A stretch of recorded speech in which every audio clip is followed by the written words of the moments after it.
কালকে আসবে একটা লোক নিয়ে মহিলা নিয়ে তোর কোন দরকার আছে মহিলাকে নিয়ে বসে থাকা মহিলাকে আসতে বড় করতে যাবে গা আসছে 11টায় মহিলাকে নিয়ে গেছে 2টায় কি করবে বিক্রি কর না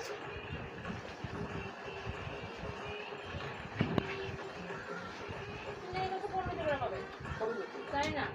বলতেছে আমার ওরা বলছে মাঝখানে বলবো না 7,000 বেতন পাবে আমি তো কিছু হ্যাঁ ওই 3,000 হ্যাঁ 7,000 কেন 10,000 করো তাও দিব কাজ না পারে আপনার কাছে তখন ছেড়ে দিব তো কেউ তো 2,000 1,500 বেশি পায় না কিন্তু পাবে তো কাজ যদি না করে কাজ করো যেটা করবে যদি 10,000 বা 10,000 দিব 7,000 তো বড় করতো না ওরা করেই 1,500 টাকা কাজ সেটা দিব করে বেশি পকেট থেকে দিব না আর তো নয়ন করে থাক না নয়ন করে 15,000 মানে এবার আমি তো শুনলামই না 15,000 এটা কিলো পাঠিয়ে দেন পরে বুঝতে নাই দিই তুমি এই যে নন ক্লাস নেওয়ার সময় তুমি যে বলো না যে কোঅপারেটিভ সোসাইটি আরেকটা জিনিস কি আছে না যে কি জানি করলে 15,000 টাকা কারিগর কি করতে আমরা 15,000 টাকা মেশিনে দিবে হ্যাঁ ওইটা মনে হয়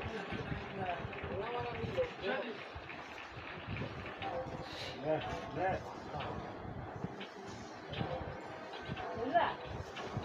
উঠতে হবে বলতে পার আবার কোনটা মেশিনের জন্য করলো মেশিনটা কিনলাম টাকা খবর নাই কোনো ব্যাপার টাকা দেখাইছে টাকা দিচ্ছে অনেকে এখন ভোটের পরেও এটার ব্যবহার করেও দেওয়া হচ্ছে না দেওয়া হচ্ছে তখন সেটা বলতে পাবো সরকারি টাকা আমাদের তো টাকা না সরকার জায়গা বলতে পারি না কিন্তু ওরা বলতে পাবো এবং দেখাই তো কম্পিউটার খুলে আমার থাকে তবু বলবো পাইতে নামও আছে ওই সরকারি টাকা কবে পাই বাবা আপনাদের দোষ আপনাদের কথা কইবে আমরা তো বলি না যে কালকে আমাদের সার্ভে করতে লোক আসছে ইনকোয়ারি করতে লোক